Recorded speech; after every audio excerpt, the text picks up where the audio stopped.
नमस्कार। आज हम श्री कृष्ण जन्म की जो कथा है उसमें थोड़ा और गहरे उतरेंगे। तो शुरुआत होती है पृथ्वी पर जब अत्याचार बहुत बढ़ गया था। कहते हैं धरती माँ एक गाय का रूप लेकर देवताओं के पास गईं अपनी पीड़ा बताने। यहीं से मतलब मंच तैयार होता है। हाँ बिल्कुल। और ये शुरुआत ही एक तरह से बुराई पर अच्छाई की जो जीत है उसका एक बड़ा कैनवस सेट कर देती है। हाँ, देवताओं का वो आश्वासन और खास तौर पर भगवान विष्णु का वो वादा कि वो 8वें अवतार के रूप में आएंगे, यहीं से वो दैवीय हस्तक्षेप की भूमिका साफ हो जाती है। सही। फिर कहानी हमें मथुरा ले जाती है। राजा उग्रसेन थे, लेकिन असल में राज चला रहा था उनका बेटा कंस, जो बहुत अत्याचारी था। उसने अपने पिता को ही बंदी बना लिया था। हाँ, लेकिन एक दिलचस्प बात यह है कि कंस अपनी चचेरी बहन देवकी से काफी स्नेह रखता था। हाँ, उसका विवाह हुआ वासुदेव से, और जब कंस खुद रथ चलाकर देवकी को विदा करने जा रहा था तभी अचानक एक आकाशवाणी हुई। हाँ, आकाशवाणी मतलब आसमान से आई आवाज। ये पौराणिक कथाओं में अक्सर एक बड़ा मोड़ लाती है। हाँ? और इस आकाशवाणी ने तो कंस को जैसे हिला ही दिया। भविष्यवाणी ये थी कि देवकी का 8वां पुत्र वो ही कंस को मारेगा। ओ, बस यहीं से कंस का जो स्नेह था वो एकदम गहरे डर में बदला, और फिर वो डर क्रूरता बन गया। इतना डर गया फिर फौरन उसने देवकी और वासुदेव दोनों को कारागार में डाल दिया। और जैसा कि कहानी बताती है, उसने देवकी की पहली 7 संतानों को जन्म लेते ही मार डाला, बहुत ही निर्दयता से। जी हाँ, बहुत दुखद। वो डर उस पर हावी हो गया था। फिर वो क्षण आया जिसका सबको या कहें नियति को इंतजार था। हाँ। भाद्रपद का महीना, कृष्ण पक्ष, अष्टमी तिथि और रोहिणी नक्षत्र। हाँ। आधी रात का समय श्री कृष्ण का जन्म हुआ। और जन्म होते ही वो चमत्कार होने लगे। हाँ, जैसे कि जेल की कोठरी में एकदम से तेज रोशनी फैल गई, वासुदेव की बेड़ियां वो अपने आप खुल गईं और सारे पहरेदार गहरी नींद में सो गए। अद्भुत। ये तो सीधे सीधे परमात्मा का ही दखल लगता है। स्रोत में शायद ये भी बताया गया है कि भगवान विष्णु स्वयं प्रकट हुए अपने चतुर्भुज रूप में।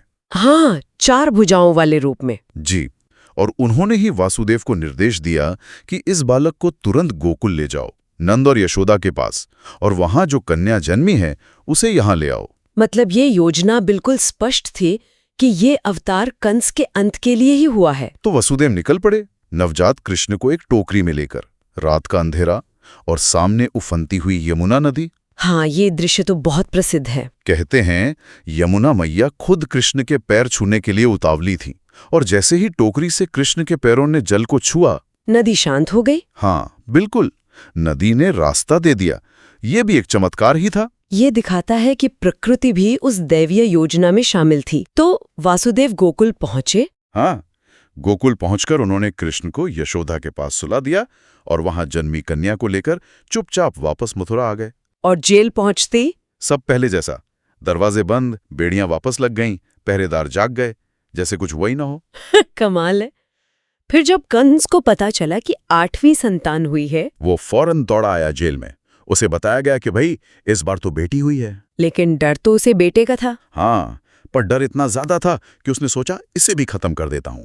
उसने उस कन्या को छीनकर पत्थर पर पटकना चाहा, लेकिन वो बच्ची उसके हाथ से छूट गई और सीधे आकाश में उड़ गई और देवी के रूप में प्रकट हुई। देवी माया, भगवान की योग माया शक्ति। हाँ, और उन्होंने ही भविष्यवाणी की, गरज कर कहा, अरे मूर्ख कंस, तुझे मारने वाला तो गोकुल पहुंच चुका है। ये सुनकर तो कंस का डर और बढ़ गया होगा। हाँ बिल्कुल, वो बौखला गया।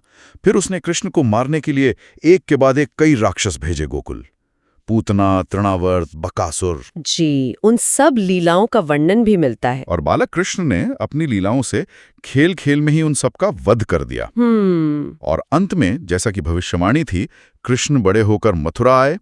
उन्होंने अत्याचारी कंस का वध किया और अपने नाना उग्रसेन जी को फिर से राजा बनाया। तो ये पूरी कथा, इसका सार यही है कि भविष्यवाणी पूरी हुई, नियति ने अपना काम किया, अधर्म पर धर्म की जीत हुई, अत्याचार का अंत हुआ और न्याय की स्थापना हुई। बिल्कुल। तो हमने देखा कि श्री कृष्ण का जन्म सिर्फ एक घटना नहीं थी, ये एक पूरी योजना थी, अत्याचार को खत्म करने की, धर्म को फिर से स्थापित करने की। ये कहानी हमें विश्वास, नियति और वो दैवीय हस्तक्षेप पर सोचने को मजबूर करती है। सही कहा। और यहाँ एक विचार करने वाली बात ये भी उभरती है, जब परिस्थितियां बहुत कठिन हो, जब ऐसा लगे कि बुराई वो हर तरफ फैली हुई है, तब ये कहानी हमें क्या सिखाती है?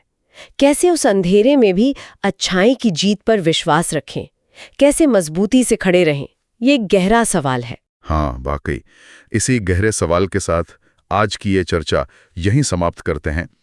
और हाँ, ये याद दिलाना जरूरी है कि श्री कृष्ण जन्माष्टमी का जो त्योहार है, वो इसी दिव्य जन्म की याद में पूरे भारत में, खासकर मथुरा और ब्रज क्षेत्र में, बड़े ही हर्ष और उल्लास के साथ मनाया जाता है।